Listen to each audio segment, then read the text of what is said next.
dia, boa tarde, boa noite, sejam bem-vindos a mais um episódio do Market Chef, a cozinha dos negócios. Aqui na nossa reunião tradicional de fazer um pouco do debrief, né, do episódio anterior, episódio maravilhoso aqui com o Álvaro Garcia, que a gente tratou de liderança, tratamos também de marketing. Estamos aqui com nossos gloriosos amigos aqui juntos. Por favor, se apresente, eu sou o Bruno. Santiago. Jonas. E Vitor. Estamos aqui para fazer um pouco do debrief dessa sessão aí que tivemos com o Álvaro. Então, para começar, acho que eu vou passar a bola aí pro Jonas, mas antes disso, Jonas, pede pro pessoal fazer o quê? Se inscrever aí no canal. Se inscreve aí, né, pô? É. Não dá mais pra ter só nossos familiares aqui, a gente precisa de patrocinadores grandes. Tô com camiseta da Insider, eu quero um patrocínio da Insider. É isso aí. Minimamente. Hashtag fica a dica, né? Fica a dica, Insider. Boa, Jonas, quer trazer o primeiro ponto aí pra gente começar a esquentar os motores aí sobre esses temas, por favor? Vamos lá, cara, eu fiz uma anotação aqui sobre um tema que o Álvaro trouxe, que pra mim foi, assim, uma frase marcante, né, em que ele falou, o marketing já foi arte, agora é engenharia. E aí eu fiquei pensando em relação a o que isso significa na vida do profissional de marketing, né? Desde a sua formação acadêmica, da sua formação básica do trabalho até as suas atividades no dia a dia, porque eu não fiz faculdade de marketing, o Santiago pode me corrigir se eu estiver errado, mas eu entendo que esses caras não têm uma formação financeira, não têm uma formação de análise de dados de maneira profunda, e engenharia precisa disso mais do que qualquer outra coisa, né? Essa migração desse papel de criativo para gestor de negócio, eu acho que é muito importante na vida do marqueteiro, mas eu não consigo enxergar como que o sistema está preparando as pessoas para que elas tenham essa visão no mundo corporativo. Eu tenho a impressão de que elas vão sair da faculdade, apanhar isso pra caramba durante a vida acadêmica para que elas consigam realmente se desenvolver, ir atrás de cursos complementares, enfim, qualquer outro tipo de formação que ajude a pessoa a ter esse papel, né? Não sei se você quer complementar alguma coisa aí. Você que é o único que passou por essa experiência de nós aqui. Cara, assim, tipo, várias coisas. Primeiramente, tem muito a ver que Álvaro meio que falou, né, sobre uma figura nova aí na área de marketing, que é aquele cara de Chief Growth Officer, né? Uhum. De ver o marketing como a parte de crescimento.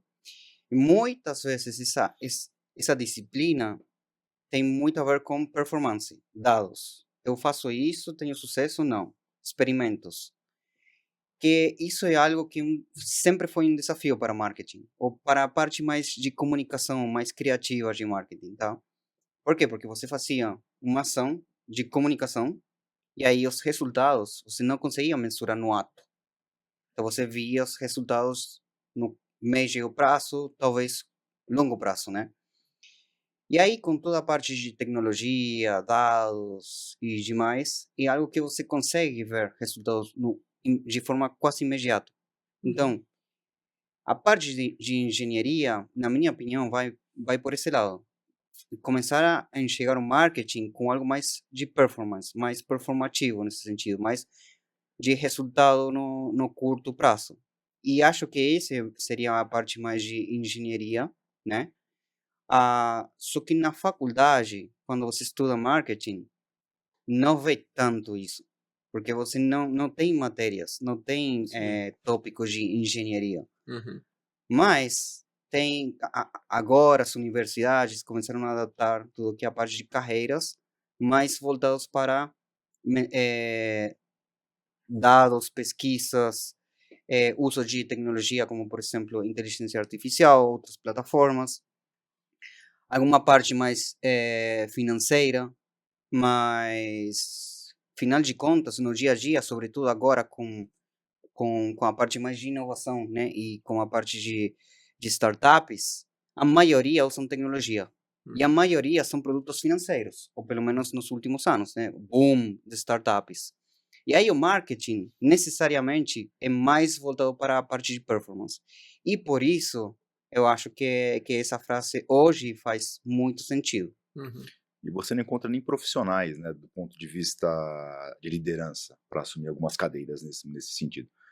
Nenhuma academia vai te ensinar como ser líder. Existem muitas características que são natas e inatas, né? Algumas coisas você, obviamente, aprende, mas muitas outras, alguns conjuntos atitudinais são da pessoa, é própria do indivíduo. Uhum. Então, você pode ter alguns instrumentos de psicologia que você aprende na graduação, numa pós-graduação, que vai te dar ali alguns instrumentos, mas ele não vai te dar toda a instrumentalização que você precisa para cuidar de alguma coisa. Então, cuidar de uma área, ser chefe de uma área. Ou então, como o Álvaro mesmo aqui diz, ele provavelmente não aprendeu nada na graduação nem na pós-graduação dele que ele fez. Ele aprendeu com a vida, né? Então, ele teve o insight daquela feira que ele foi, ele aprendeu com aquele chopp que ele tomou com um amigo na esquina, ele tinha um conjunto de outras pessoas com quem ele conversou, que foram dando insights para ele poder falar, olha, consigo arrumar mais ou menos ali o meio. Acho que aquele não tem a receita de bolo, mas ele aprendeu de alguma forma pegando os insights com outras pessoas ou convivência, ou outras experiências com outras pessoas para poder construir o know-how dele, como profissional, como líder. Né? Você também não aprende isso na academia, né? Então você tem ali um jeito ali, alguma coisa ali que ele teve que moldar ao longo da vida dele, de carreira dele, que ele teve que agregar disso. Então, não tem dúvida hoje, você não vai entrar num curso como ser o melhor líder com um professor na frente te escrevendo num quadro branco. Mas se você for num encontro de C-levels, com várias pessoas compartilhando experiências próprias e o que eles fizeram exatamente para sair de algumas situações, aquilo ali, um encontro de 2 horas, aquilo ali te dá muito mais insight, muito mais fonte de informação do que uma academia. Acho que, com certeza, acho que essa parte de learning by doing, né? Você tá perto de pessoas, você Perfeito. aprender fazendo também, com certeza acelera muito mais. Mas pro ponto do Jonas, eu acho que é uma evolução, cara, porque se você parar pra pensar, até muito tempo atrás também você não falava de, sei lá, até educação financeira nas escolas, hoje em dia se fala. Perfeito. Então é uma evolução nossa de cada vez mais todo mundo vai precisar lidar com dados, isso é fato. Perfeito. Goste ou que não goste de matemática, você aprender a lidar, seja das humanas ou das exatas. Então, eu acho que a evolução e as universidades precisam treinar e colocar isso dentro do sistema, né? Retroalimentar esse sistema para que tenham matérias que pelo menos dê o básico para a pessoa. Eu entendo que 90% do conhecimento vai ser o learning by doing. O cara vai chegar lá, vai fazer, vai estar no trabalho dele, vai ter alguém ensinando do lado e vai fazer. Mas pelo menos ter o básico, acho que seria legal, né? E é um desafio para a liderança atual, né? Porque é. muito raramente eu acredito que você vai ter na mesma pessoa um perfil extremamente criativo de criar campanhas, E analítico, né? ter ideias, e esse cara vai ser bom pra cacete em avaliar dados. É muito difícil É. que isso esteja dentro da mesma pessoa, né? Então, isso coloca um desafio também para a liderança de recrutamento, de divisão de tarefas dentro da equipe, de gestão de expectativas, né? Enfim, acho que é um desafio complexo pro novo CMO, né? E ele sendo líder, como ele trazer esses recursos, esses talentos dentro da equipe e fazer com que todas elas trabalhem. A cabeça de engenheiro, com a cabeça do matemático, com a cabeça do criativo, com aquele que toca muito bem uma campanha publicitária, com aquele que traz uma nova informação do mercado da Coreia do Sul, por exemplo. Sim. Então, trazer esse pessoal e fazer o papel do líder, né? Fazer com que aquele pessoal junto na panela dê um caldo bom, né? Sim. É mais ou menos isso. Uma coisa que eu gostei, puxando a sardinha pro meu lado, foi da experiência que ele contou de que o 1 ano que ele teve na carreira comercial ensinou mais para ele de marketing do que os outros anos de marketing que ele teve anteriormente, né? Porque eu imagino que dentro da sala, do ambiente de teste ali de marketing, tudo vai fluir naturalmente, né? As suas pesquisas, os seus dados, o budget, a visão, etc. Mas a hora que o vendedor chega para a primeira oportunidade, o primeiro, né, processo de venda que ele vai seguir, às vezes vai vir uma objeção que ninguém imaginou, e vai ter que todo mundo voltar ali para a mesa de desenho e refazer alguma coisa, né? Então, eu acho que para o profissional de marketing também, esse cara ele precisa estar cada vez mais próximo dos times comerciais, né? Ele precisa retroalimentar esses caras com informação e precisa também receber o feedback da rua, né? Sim. O que tá dando certo, o que não tá dando certo na rua, né? Principalmente em indústrias de bem de consumo, enfim, que eu acho que é uma coisa que talvez seja mais fácil de mensurar, porque o resultado é rápido, né? Colocamos na gôndola, não vendeu, opa, vamos voltar que tem alguma coisa errada dentro da produção. Mas sabe qual é a minha opinião aí, Jonas, em relação à parte mais comercial? É que a essência de marketing é olhar para oportunidades. Uhum. Aí você vê uma oportunidade e você cria uma ação. E a parte comercial é muito disso. Eu vejo uma oportunidade e fecho o negócio. Uhum. E isso que marketing essencialmente pega muito, né? Mas aqui eu queria trazer um tema. Não sei, Bruce, se você tem outro, mas eu quero jogar uma bomba aqui. A gente vai ficar vivo? Vamos ficar Então vivo. pronto, pode continuar. Então, a parte criativa. Para mim, o último tema que a gente falou sobre arriscar, né? quanto você quer arriscar ou não. Eu acho que essa é uma parte muito importante aqui de marketing, né? De novo, a gente já não vê tantas marcas fazendo propagandas um pouco mais arrojadas, né? Uhum. Eu acho que é Mais isso do mesmo, né? mais do mesmo, tá todo mundo olhando dados, fazendo marketing mais de performance. Aí você tem esse novo role, aquele Chief Growth Officer, que só olha para a parte de crescimento, mas não olha para a parte criativa. Play Eu a- safe. Play safe, É. play safe. Eu acho que aí também tem um desafio, né? Total. Cara, eu tenho uma visão, assim, como consumidor, eu gosto muito de usar o YouTube, né? A ferramenta de streaming aí que eu mais uso, mas eu não tenho o YouTube Premium, então sou obrigado a ficar vendo os anúncios ali. E, cara, chega a me irritar, assim, de que todas as marcas de bens de consumo têm propaganda igual. É o produto, uma galera jovem, um jingle em cima de um funk, zero criativo, e todo mundo fazendo o mesmo produto, a mesma coisa, enfim, a mesma propaganda. Realmente falta essa questão das empresas assumirem um risco maior, né? Porque o cara olha e fala, aquela empresa ali fez um jinglezinho de funk, mais jovem, tal, gostou, vou fazer igual, né? Vou pegar um share daquela galera ali, daquele mercado e tentar fazer. E, cara, você deixa tantas possibilidades de fora da jogada ali, porque tá no play safe, né? Acho que esse é um problema. As provocações que a gente vinha, por exemplo, Coca-Cola e Pepsi, Burger King e McDonald's. Pô, genial. Nossa, Ou então, icônicas. há uns Genial. 20 anos atrás aqui no Brasil teve a Nissan, BMW e Mercedes, né? Os caras BMW e viviam- Mercedes. A Nissan, quando lançou, tinha os pôneis malditos, né? É, Você não tinha cavalos de potência, tinha pôneis de potência, né? É. Fazer uma brincadeira com outras do Espetacular. segmento, né? Então, isso não existe, né? Essa Não. brincadeira, né? não existe. Acho que é fruto de polarização que existe hoje em dia, né? De lados, ou você é A ou você é B, isso que gera um pouco o receio. Te encaixa numa caixinha ali, né? você é aquela caixinha hoje em dia, acho que gera um pouco isso.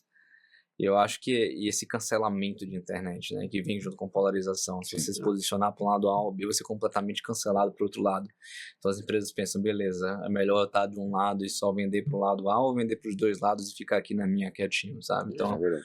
é um pouco da empresa pensar nesse lado também. Mas acho que pro ponto de arriscar também, que é um ponto que ele falou, que eu acho que é legal, falando sobre inovação também. Ele falou, beleza, inovação é um grande driver de crescimento. Mas as empresas precisam estar preparadas, ter um mindset para isso também. Por quê? Porque a maioria vai falhar. Sim. E quando você está em grandes organizações, muitas vezes você não está preparado. O sistema primeiro não está preparado para fazer grandes inovações, porque você é sempre mais conservador e não está preparado para errar, para falha. Por quê? Porque quando você erra, primeiro você fica se martirizando, e o segundo é que você demora muito tempo para retroalimentar o sistema e voltar, porque você é um navio grande, você demora para fazer a volta. Geralmente empresas menores se dão bem por causa disso, conseguem lançar e voltar, né, retroalimentar o sistema mais fácil.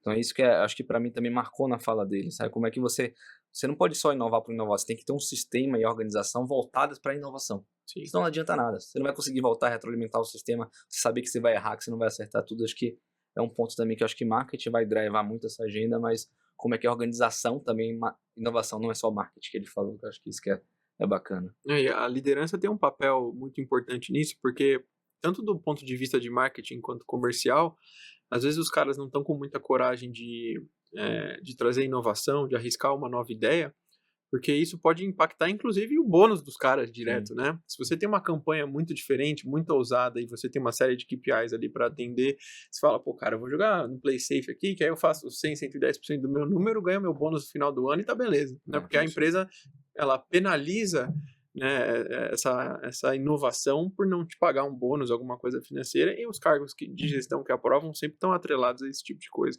né? Então, Visão de curto prazo. quanto mais a liderança consegue atrelar a questão da visão que ele falou, né, que acho que foi o ponto mais importante do marketing, né, que você tem os objetivos de curto prazo, eu quero tantos seguidores, tanto de revenue, tanto de market share, beleza, mas para onde a empresa vai? Para onde a empresa vai, você precisa errar, né, você precisa tirar a temperatura do mercado e muitas vezes, assim, o nome do executivo que está à frente está no jogo na empresa, se a empresa é daquelas que pune inovação por ela não ter trazido o resultado esperado, né? Então é um jogo difícil aí para um CEO equilibrar, para um CMO equilibrar esses pratos, né? Cabeças rolam, reestruturações são feitas e o Titanic vai à deriva até ele ser mudado de rota, né? Então é um problema, né? Exato, exatamente. É bem complexo. E agora com o uso da tecnologia, né, da inteligência artificial e tudo, acaba perdendo muito, né, na parte criativa. É o que o Jonas estava comentando. A maioria dos anúncios hoje são todos iguais, gente. Pasteurizado, né? Aquela coisa. É uma coisa incrível. É. Não, sério, eu estou muito chateado com isso. Para a parte para Indignado. criativa, indignado. A gente vai ter que começar um movimento aqui, hashtag, que voltem as publicidades, as propagandas Sim. antigas. Vai aí, deixa aí no comentário aí no YouTube. Voltem as publicidades antigas. Até porque eu penso, por exemplo, cara, imagina você é um anunciante do Super Bowl. Tá pagando o segundo de advertisement mais caro do mundo pra você fazer uma propaganda whatever, igual qualquer outra, assim, não dá, né, cara? Tem que ter um direcionamento, um investimento, né? Por isso que os caras que estão lá têm dinheiro pra fazer isso, porque não estão com medo de errar. Né? Acho que é um ponto importante aí em marketing. É verdade. Só lembrando de uma coisa que ele comentou, e é algo que é bastante interessante, que é do ponto de vista cultural e como que isso nos influencia, né? Ele estava falando do Brasil, e como a gente não é muito ligado em relação aos países limítrofes aqui da América do Sul, e é interessante como isso é bem verdade, né? A gente não compartilha a mesma língua dos nossos hispânicos aqui, né? dos hablantes de espanhol. A gente não compartilha nada, nem música, a gente não sabe nem o que acontece no campeonato de futebol argentino. Clausura, apertura, a gente nem sabe o que é isso, né? A gente consome talvez um pouco mais de cultura ou de informação dos Estados Unidos, mas a gente também não compartilha muita coisa deles, porque a gente não gosta de beisebol, basquete tem pouca entrada, futebol americano a gente não consegue nem entender porque as pessoas se jogam no meio do jogo, né? A gente não sabe o que elas caem no jogo, a gente não consegue entender. Golfe, então? Não, golfe a gente não pratica, então aí quando a gente vai para a Europa, a gente não divide muito os conceitos de um jovem francês, por exemplo. A gente pouco influência tem, por exemplo, de Portugal. Tem muito brasileiro que mora em Portugal, mas a gente sabe pouco de Portugal, por exemplo. A gente sabe muito menos, por exemplo, do oeste, do leste europeu. Sabe quase nada. O que a gente sabe é de informação, a gente não compartilha muita coisa.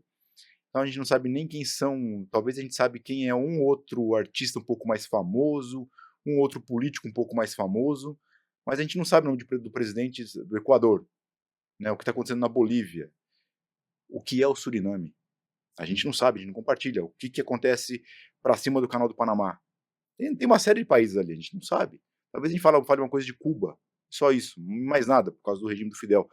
Mas a gente sabe pouco. Então agora com o Trump, que agora, né, virou um assunto um pouco maior, mas a gente consome muito pouco disso. A gente virou uma ilha, a gente é um país de dimensões continentais, que pouco sabe do mundo, que pouco vivencia o mundo, né? O que a gente sabe é trazida de uma cultura um pouco pasteurizada, agora que a gente tem um pouco mais de rede social, alguma coisa assim, tem um pouco mais de informação, mas a gente não compartilha a cultura, a nossa cultura não é compartilhada. Então, pouca coisa que as pessoas sabem no Brasil é aquilo que cai no lugar comum, né? Agora você tem um filme que foi politizado, que vai concorrer ao Oscar, mas não tem nada de cultura brasileira no mundo, a gente tem pouco do mundo com a gente. É um desafio para a liderança isso, do marketing, né? Onde eu posiciono? Exato. Né? Quem sou eu? Quem é o meu público daqui? Né? Acho que é um desafio bem grande. É o que o que ele comentou sobre where to play, how to win, né? And what it takes. Acho que são perguntas essenciais para a liderança, para o marketing como um todo e que sofrem muito essa influência cultural dentro do Brasil, né? Principalmente quando a gente olha que um líder Brasil, a maioria das vezes em multinacionais, o cara tem uma cadeira Latam também, né? E ele tem que romper a barreira linguística, romper a barreira cultural, trazer as pessoas para perto, entender o que é histórico para o Brasil, entender o que é histórico para a Argentina. Pô, o cara preciso vender bis.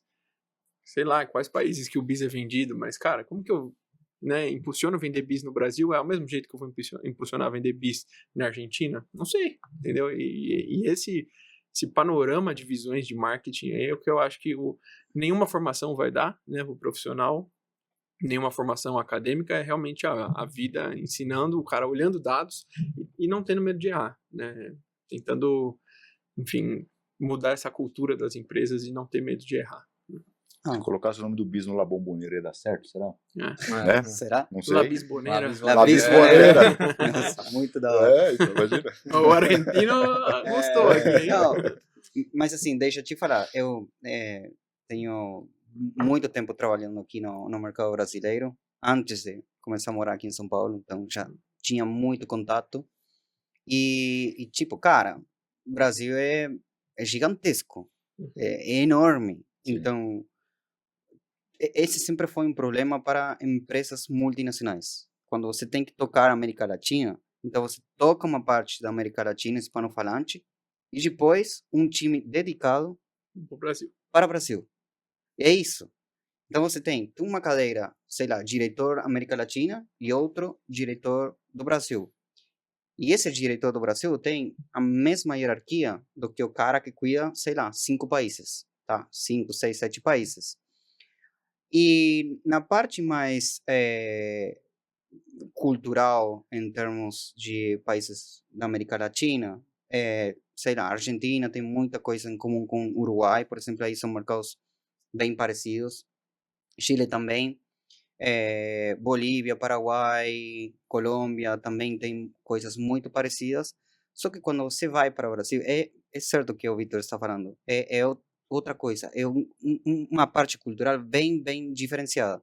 E muitas vezes as marcas ou empresas que querem começar a montar operações no Brasil, muitas vezes dão errado, Uhum. porque não entendem a cultura. Sim.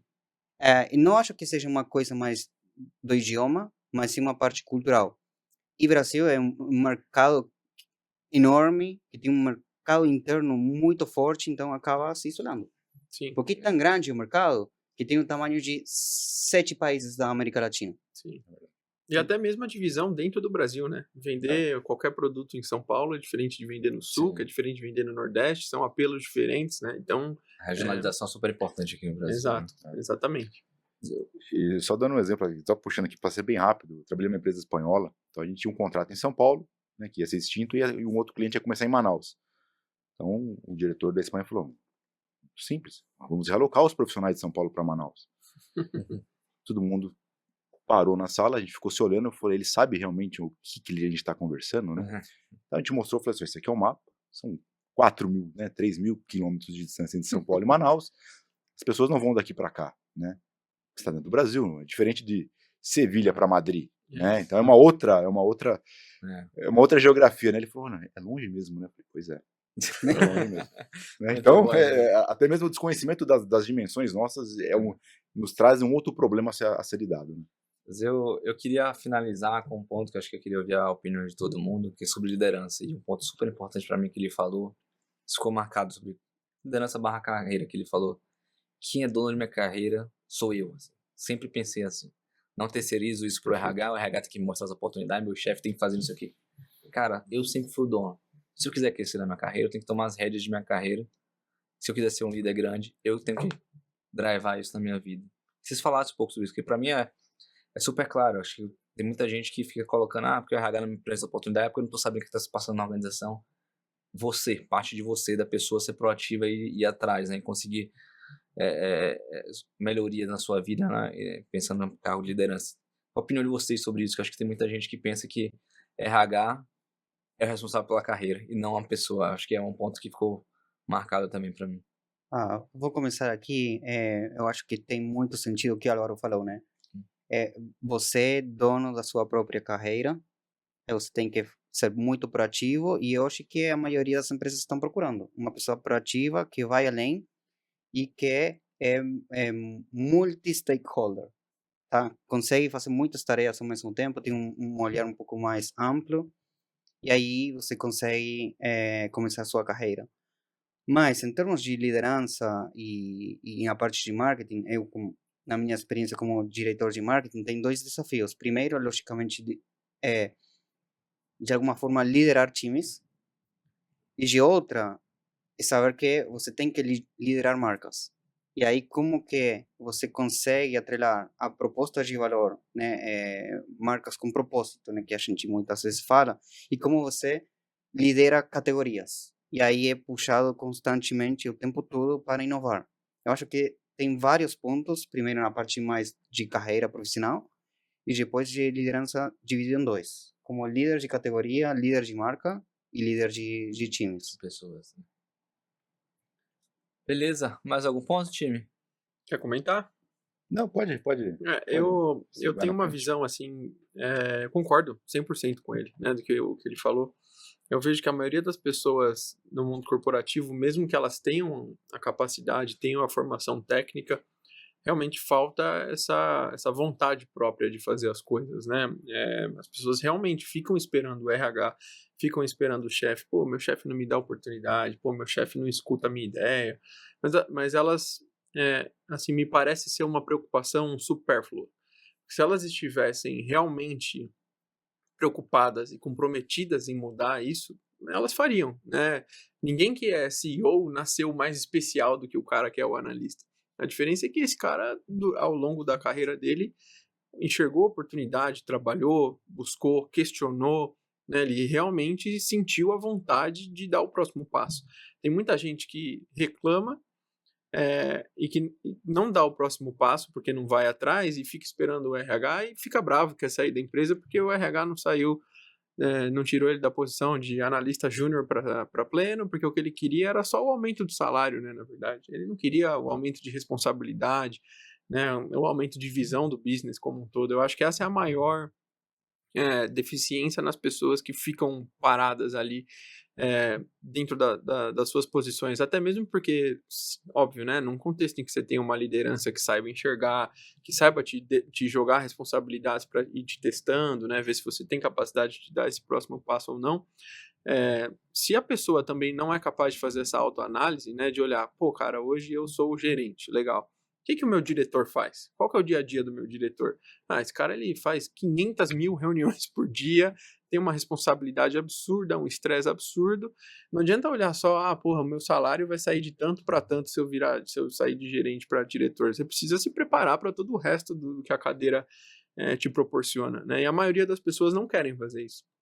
A maioria das pessoas não quer se incomodar, não quer sofrer a dor do crescimento para que ela possa ter essa nova posição e tudo que vem com ela, né? Tanto os benefícios quanto o trabalho adicional. E eu acho que isso é algo cultural que precisa ser mudado no sentido de que, cara, não é impossível para ninguém. De novo, o diretor não é mais especial do que o gerente. Ele trabalhou mais, ele olhou uma oportunidade, ele teve uma sorte em algum momento, pode ser, mas esse cara se preparou para isso, né? E questionou como que funciona, o que eu preciso para estar lá.